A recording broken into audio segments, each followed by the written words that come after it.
we wanted to find the mass of one atom of carbon-12, right? Well, in chemistry class, we put things on a balance. So just use your imagination here and pretend like you could take one atom of carbon, right, and put it on this tiny little balance here. So we have this tiny balance. It's going to give us the mass of our carbon-12 atom. And normally in chemistry, we measure things in grams, right? So you could just imagine getting a number in grams. And since atoms are extremely small, this number would be extremely small. And it's annoying to work with small numbers. And so instead of working with these extremely small numbers, chemists came up with a new term called atomic mass units. So let me go ahead and write this here. So atomic mass units. So we could abbreviate that AMU. And chemists took the mass of one atom of carbon-12 as the definition. Then one atom of carbon-12 is equal to 12 AMUs, and everything else is relative to that value. Just to give you an idea of the mass of an AMU, so one AMU is equal to 1.660539 times 10 to the negative 24 grams. So if you wanted to know the mass of a carbon-12 atom in grams, one atom of carbon-12 is equal to 12 AMUs. One AMU is equal to this many grams, and so if you multiply this number on the right by 12, you'll get the mass of one atom of carbon-12 in grams. But once again, that number is kind of annoying. It's kind of small, and so it's easier to use this definition of one atom of carbon-12 has a mass of 12 AMUs. And if you look over here at what you would see on a periodic table, right, so this number right here is the atomic mass of carbon. But notice it's not exactly 12 AMUs. This number is exactly 12, 12.00000, and so on. So this is exactly 12, and this is not. It's 12.01. And so where does the 0.01 come from? Well, that's because the definition of atomic mass includes the average masses of all the isotopes, right? So this is just talking about carbon-12, but there are other isotopes of carbon. And so the definition for atomic mass is the average mass of all of the isotopes of an element, and that's what this number refers to. And so let's see how we can calculate this number that you'll see on the periodic table for the different elements. So before we do it for carbon, let's do it for a grade calculation first, because this number is actually a weighted average, and calculating your grade can sometimes be a weighted average too. And so let's look at this, this grade distribution here. So let's say your teacher weights tests more than homework. So 70% of your overall grade in the class, right, is determined by your test grades. And 30% of your overall grade in the class is determined by your homework. And so obviously 70 plus 30 gives you 100%. So that's 100% of your grade. Let's say that you're a good student, and so you average a 90 on all of your tests, and you always do all of your homework. And so you have 100 in the homework category. So what is your grade in the class? All right, so I'm sure some of you guys know how to do this. What you need to do first is convert your percentage into a decimal, right? So 70%, right? So this is a simple calculation, but I'll go ahead and use the calculator anyway. So 70 divided by 100 gives you your decimal, and so that's obviously 0.7. So we have 0.7 right here, so let's go ahead and write 0.7. So all we have to do is move the decimal place, right? If you're dividing by 100, just move the decimal place 1, 2 to give you 0.7. All right, so 0.7 times 90 gives you, let's go ahead and use the calculator for that. So answer times 90 gives us 63. Right, so this is equal to 63 right here.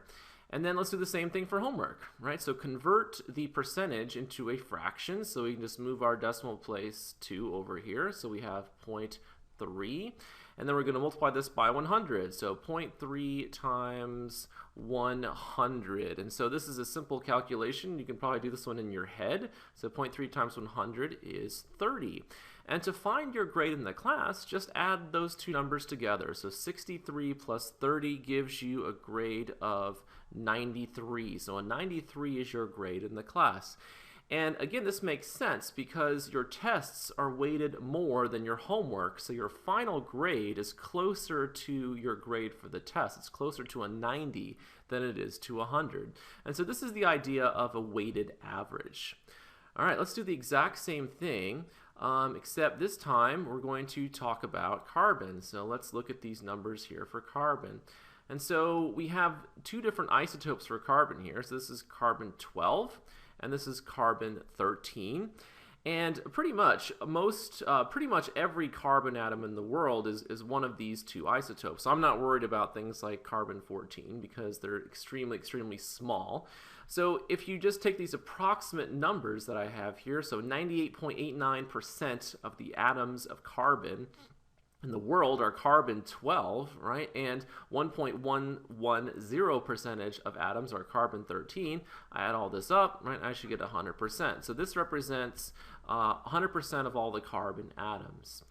All right, by definition, carbon 12 has an atomic mass of 12 AMUs. And experimentally, you can figure out that carbon 13 has a mass of 13 AMUs. So remember the difference between carbon 12 and carbon 13. Carbon 13 has one more neutron, so one more neutron than carbon 12 does. That's what the 13 is referring to. And notice what happened to the mass, right? The mass went from 12 to approximately 13. So you can see right away that a neutron has approximately a mass of 1 AMUs. Now these numbers are not exact, but it's just to give you an idea of adding a neutron, right? Makes your isotope have more mass, right? There's more stuff. All right, so we're going to do the exact same thing that we did for the grade calculation. We're going to do a weighted average here. And so the first thing we need to do is to convert our percentage into a fraction. And so we just move our decimal place 2. So right here's our decimal, so 1, 2. So we have 0.9889. And then we're going to multiply that by 12, which is the mass of the carbon 12 isotope. So 0.9889 times 12. Let's go ahead and get out the calculator here. So 0.9889 times 12 gives us 11.8668. So we'll just go ahead and say that is equal to 11.867. We'll do the same thing for carbon 13. So we need to move the decimal place 2. So we move it 1 and 2. So we'd have 0.01 there. So 0.01110 times this number, 13.0034. So let's go ahead and get out our calculator and do that. So we have 0.01110 times 13.0034, and so we get a value of 0.1443. So let's go ahead and do that. So this is 0.1443. So we add those two numbers together, right? So we take this number and we take this number and we add them together. So let's go ahead and do that. So we already have the 0.1443, so let's add 11.867 to that number. And we get our answer, 12.011. So let's go ahead and write that down here. So 12.011.